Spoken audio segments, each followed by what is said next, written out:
આજરોજ સમગ્ર ગુજરાતની અંદર સ્થાનિક સ્વરાજ્યની ચૂંટણીની અંદર જે પ્રકારના પરિણામો મળી રહ્યા છે, જનતા જનાર્દનના આશીર્વાદ એ ભારતીય જનતા પાર્ટીને મળી રહ્યા છે. એ જ પ્રકારે સમગ્ર સુરેન્દ્રનગર જિલ્લાની અંદર પણ ભારતીય જનતા પાર્ટીનો ભગવો લહેરાયો છે.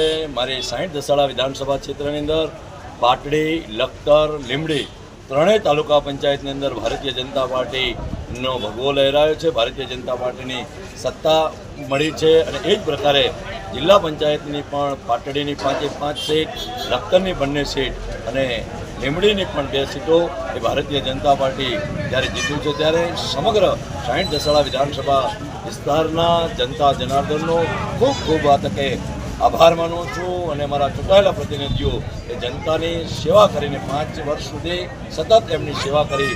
વિકાસની વાત હોય, વ્યક્તિગત કામોની વાત હોય, ગરીબલક્ષી યોજના હોય, યુવાઓને રોજગારી આપવાની વાત હોય, મહિલા સશક્તિકરણની વાત હોય કે ખેડૂતોની વાત હોય, તમામ ક્ષેત્રે એ ભારતીય જનતા પાર્ટીની રાજ્ય સરકાર અને કેન્દ્ર સરકારના લાભો લોકોને મળી રહે એની ચિંતા આગામી સમયમાં અમે કરવાના છીએ. આજના વિજય સંઘર્ષની અંદર અમારા જિલ્લા ભાજપના પૂર્વ પ્રમુખ જસવંતસિંહ રાણા, એ જ પ્રકારે જિલ્લા ભાજપના પૂર્વ પ્રમુખ માનનીય દિલીપભાઈ પટેલ, તાલુકા ભાજપના પ્રમુખ રવિરાજભાઈ, જિલ્લા ભાજપના પૂર્વ મહામંત્રી જયેશભાઈ પટેલ, અમારા જિલ્લા પંચાયતના સદસ્યો માનનીય અજયસિંહ ડીકે ચવલિયા, તાલુકા પંચાયતના 16 સદસ્યો અને અમારે ભારતીય જનતા પાર્ટીના તમામ આગેવાનો એ અહીંયા આ વિજય સંઘર્ષમાં જોડાયા. આનંદ ઉત્સાહ સાથે આ વિજય સંઘર્ષ નીકળ્યો. મોટી સંખ્યામાં લોકો જોડાયા છે અને સમગ્ર લખતરની જનતા જનાર્દનનો અમે આભાર વ્યક્ત કરીએ છીએ. આભાર.